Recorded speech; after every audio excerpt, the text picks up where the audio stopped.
ছোট পর্দার জনপ্রিয় অভিনেত্রী সাদিয়া আইমান দাবি করে কিছু ছবি সামাজিক মাধ্যমে প্রচার করা হয়েছে। গেল কয়েকদিন এই অভিনেত্রীর দুই পোশাকে বিকৃত 8টির বেশি ছবি ভেসে বেড়াচ্ছে সামাজিক মাধ্যমে। তবে ফ্যাক্ট চেক করে দেখা গেছে ছবিগুলো সাদিয়া আইমানের নয়।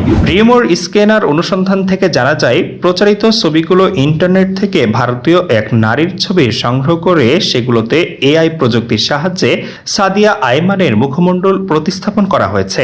পরে ছবিগুলো প্রচার করা হয়েছে।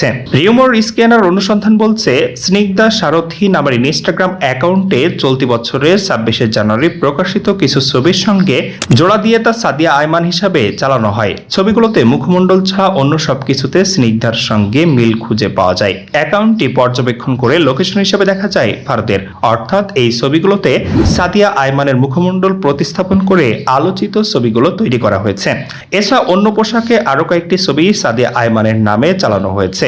রিউমার স্ক্যানার অনুসন্ধান বলছে, দিল মারিয়ান নেহা নামের ইনস্টাগ্রাম অ্যাকাউন্টে চলতি বছরের 27শে ফেব্রুয়ারি প্রকাশিত কিছু ছবির সঙ্গে আলোচিত দাবিতে প্রচারিত ছবিগুলোর সাদৃশ্য লক্ষ্য করা যায়। ছবিগুলোতে মুখমণ্ডল ছাড়া অন্য সবকিছুতে মিল খুঁজে পাওয়া যায়। অ্যাকাউন্টটি পর্যবেক্ষণ করে লোকেশন হিসেবে দেখা যায় বাংলাদেশের। পাশাপাশি একই নারীর টিকটক অ্যাকাউন্টে একই পোশাক পরিহিত তার একটি ভিডিও খুঁজে পাওয়া যায়, যা আলোচিত দাবিতে প্রচারিত ছবিগুলোর সঙ্গে সাদৃশ্যপূর্ণ।